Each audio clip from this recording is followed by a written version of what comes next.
fuck are you? I'm Mr. Bennett. I'm Reggie. What's up guys, Maxim here, welcome back to another video. And this video we'll be having a look at the new CEO statement made by the Korean version of Grand Cross regarding the content rush and how they are planning to have global catch up to JP and the Korean version of the game. But before jumping into that, if you guys are not subscribed yet, please consider subscribing. It would help the channel a lot and you wouldn't miss an upload. Also, a like on this video would be amazing. With that out of the way, let's get started. They started the statement with, today I would like to give you a details guide on the direction of the operation of the 7 that is since Grand Cross service Korea, Japan, global, with many adventurers are curious about, or which many can. So basically what they're saying is that they're going to be giving you their plan in full details on how they plan to actually have global catch up to JP. In the case of global, it was launched significantly gap from the Korean version. So yeah, it was like 9 months late than the Korean and everything. Therefore, taking into account the difference in the environment of each country and the time of release, Global Services has set up separate operation plan to coordinate the release schedule of the heroes and the content. During this process, some costumes were released only in Korea and Japan first, and certain heroes were released first in global market. There were more variables than expected.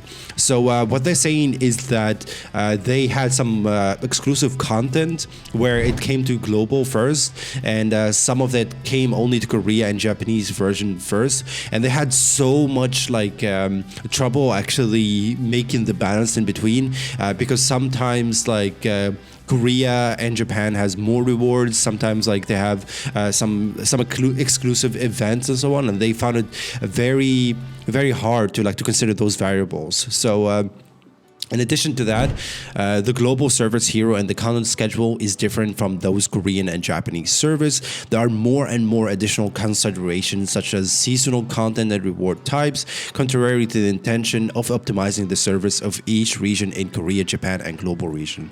It became more difficult to operate. So yeah, it became so much difficult for them to operate like global and JP and the Korean version in such unsync.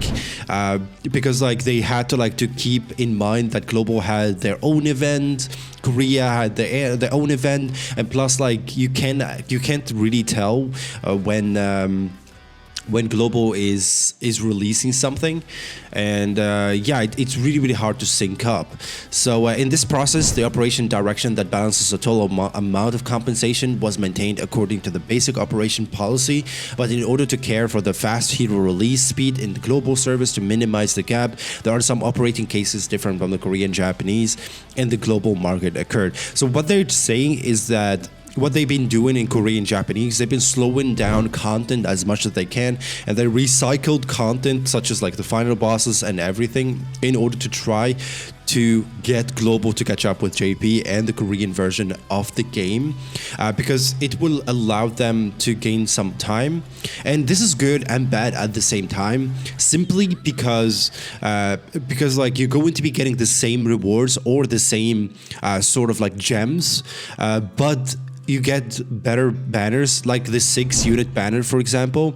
A lot of people found that like very beneficial, instead of like getting them in 3 or 4 different banners where you have to go all the way to 600 in order to get one copy of one character, and then wait until the next banner and spend another 600 and then another 600, because they're all separated in different banners. Then when they came to Japan and the Korean version of the game, it was really beneficial to global. It was like very rushed, especially for the people that already been summoning on the one Ascanor, but at the same time is a huge win, because the banner is going to be staying for a month, so you have like time to actually accumulate gems, and at the same time it's a huge win to get more characters. They're not like very essential characters, but they're really good when it comes to like increasing your box CC. Maybe some final bosses such as like the Bon, Valenti, and Mono for the final boss Ascanor. So it's a huge win. The only difference that we have right now between the JP and the and the Korean is that the Korean and the JP, like compared to global, they are on their 6 or 7 tower trials, and that's like 55 gems for each tower, which is crazy, the difference. So yeah, I don't know how they're going to be planning like to balance that out. Maybe like give some people extra gems on each. I don't know. Maybe skip seasons. I have no idea. So to read even more, they said, for example, in Korea and Japan, there is an appropriate operating method to process the same language and time zone, such as official broadcasting, social media lottery events. But in the case of global, it was very difficult to proceed because of the time difference and language differed by country. Some of these cases have been replaced with other community events in the world, such as Korea, Japan, and others.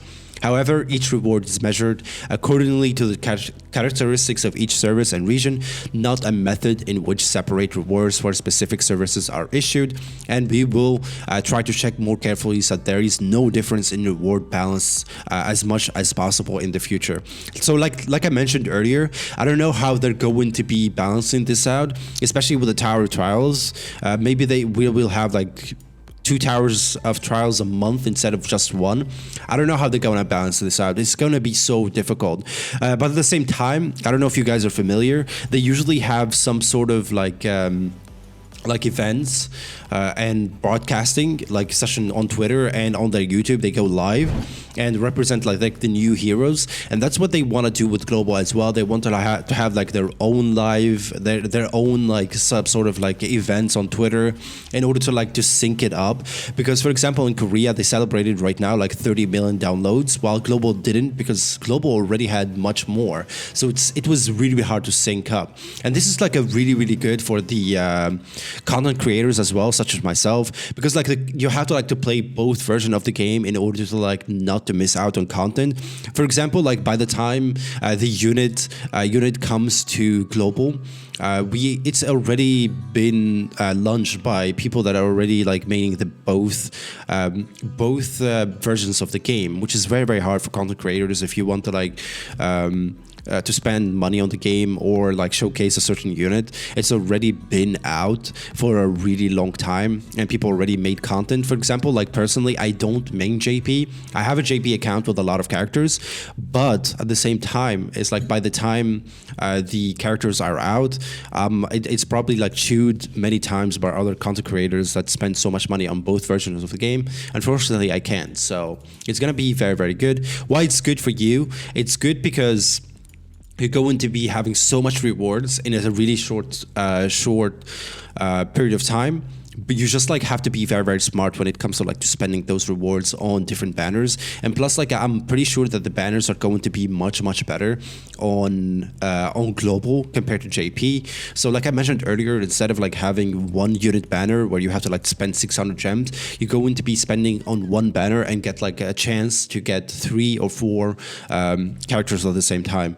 Like you have to keep in mind that nothing is for certain when it comes to gacha games. It's gambling.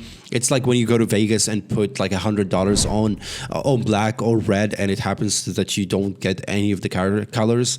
So you have to keep in mind it's almost gambling. So yeah, as a part of that, some items, costumes that were released. Yeah, these are the ones that we talked about earlier, about the cosmetics and everything. Hopefully they're gonna bring all the costumes eventually, and they plan to give like most of the costumes that they gave for money on JP. I think they're going to be giving some of them for free in order to like to make people catch up at the same time.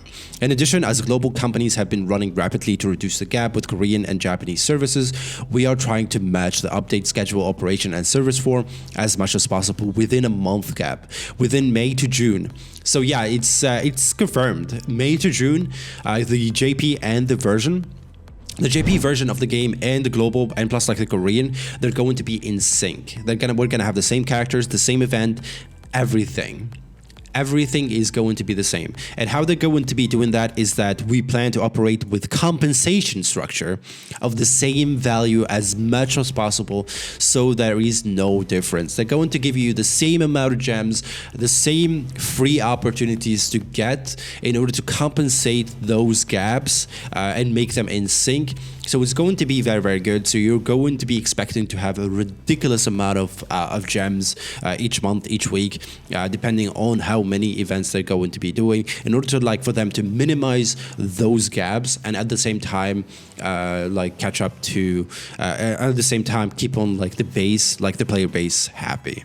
Depending on the localization server situation by the country, some events held in the community may have differences in the way they are conducted, so we ask for your understanding. In addition, we will try to open our ears to inconveniences that adventurers are currently feeling and areas that need to be improved so that adventurers can enjoy the game as much as possible. That's really, really good. Not a lot of companies are doing that. Sometimes like countries like actually like screw up the game so much before they start like listening to players, so them being open about this can be very, very good. So I would like to hear the stories necessary for the enjoyable experience of users around the world who are enjoying 7 Deadly Sins Grand Cross. We plan to receive opinions through surveys within March. Afterwards, we would like to give you suggestions and answers focusing on the areas that many adventurers agree with. As soon as this part is ready, we will inform you through separate notice. We ask your understanding that it takes some time to prepare the survey and translate. Okay, these are like nothing of importance, but yeah, I'm very, very happy with that, especially that they explained that they're going to be given so much compensations. Let me know what you guys think in the comments down below. Are you guys going to be excited that all the versions of the game are going to be in sync, or did you guys like the fact that you get to choose or get to see like the character in advance before it actually comes to global, in order to see if you're going to be summoning or not? Of course, like if they're going to be in sync, we're going to be having the same characters, so we're not going to be having like those sneak peeks into like showcases and characters in order to like to see how good a character is before it gets released. So that's the only thing that we're going to be giving up, but otherwise I think it's for the greater good. And yeah, thank you guys for watching. Let me know what you think in the comments down below, and catch you guys in the next one. Bye bye.